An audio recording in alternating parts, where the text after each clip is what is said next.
साताऱ्यातील फलटण उपजिल्हा रुग्णालयातील महिला डॉक्टरनं आत्महत्या केली आहे। PSI गोपाल बदने यांना 4 वेळा अत्याचार केल्याचा आरोप आपल्या सुसाईड नोटमध्ये या महिला डॉक्टरनं केलाय।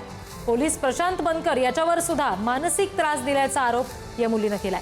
हातावर सुसाईड नोट लिहून तिनं आपलं जीवन संपवलं। आज साताऱ्यामध्ये धक्कादायक घटना घडलेली आहे। यामध्ये फलटणमधील एका महिला डॉक्टरनं आपली आत्महत्या केलेली आहे आणि आत्महत्या करण्याच्या पूर्वी तिनं हातावर देखील एक सुसाईड नोट लिहिली आहे। यामध्ये 2 पोलीस अधिकाऱ्यांची नावं देखील उघड झालेली आहेत। त्यामुळे आरोप करण्यात आलेले आहेत 2 अधिकाऱ्यांवर देखील। आपल्यासोबत त्यांचेच नातेवाईक आहेत। नेमकं काय प्रकरण घडलं आणि नेमकी काय माहिती तुम्हाला? माझी बहीण 2 वर्षांपासून फलटण येथे मेडिकल ऑफिसर म्हणून कार्यरत होती। तिला मागच्या वर्षभरापासून राजकारण्यांकडून कदाचित आणि पोलिसांकडून खूप दबाव टाकण्यात येत होता चुकीचे पोस्टमॉर्टम रिपोर्ट वगैरे देण्यासाठी आणि सतत टेन्शनमध्ये असायची। तर मागच्या 2-3 महिन्यांपासून तिने त्याचा पाठपुरावा करण्यासाठी DYSP SP लाही पत्र लिहिले, परंतु त्यांनी त्याची दखल घेतलेली नाही। आम्ही पहाटे 3 वाजता फलटण येथे उपजिल्हा रुग्णालयाला आलो।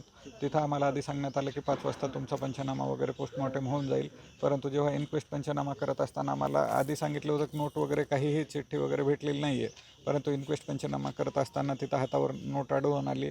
मग आम्हीच ठरवलं की तिथे पंचनामा न करता फॉरेन्सिक एक्सपर्टच्या मदतीने पंचनामा व्हायला हवा।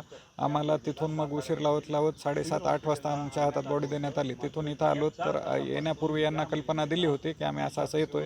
यांनी आधी सांगितलं की तुम्ही या ताबडतोब लवकर करून देऊ, परंतु आता 3 तास 3.5 तास उलटूनही इथून कोणीही डॉक्टर आलेला नाही आहे। आता मागणी फक्त एवढीच आहे, मरणानंतरही आणि एका वैद्यकीय अधिकाऱ्याला जर असा त्रास होत असेल तर मग आम्हाला ते जे कोणी आरोपी असतील त्यांना तर अटक व्हायलाच पाहिजे आणि ती अटक झाल्याशिवाय आम्ही इथून डेड बॉडी हातात घेणार नाही आणि इथून हलणारही नाही।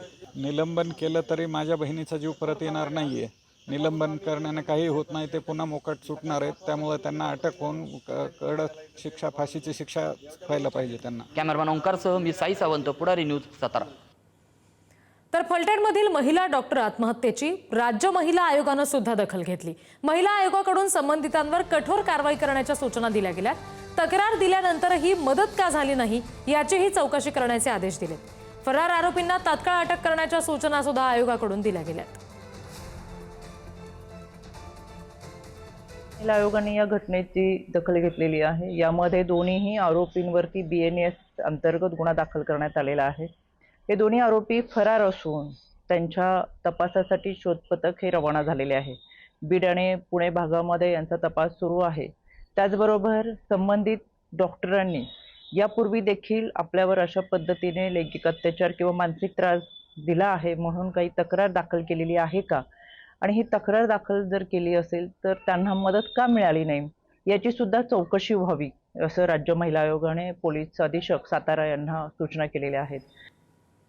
तर फलटण इथल्या घटनेची माहिती मुख्यमंत्री देवेंद्र फडणवीस यांनी सातारा SP-कडून घेतलेली आहे आणि संबंधित पोलिसाला तत्काळ निलंबित करण्याचे आदेश सुद्धा त्यांनी दिलेत। आरोपींवर कठोर कारवाई करण्याचे आदेश मुख्यमंत्र्यांनी दिलेले आहेत।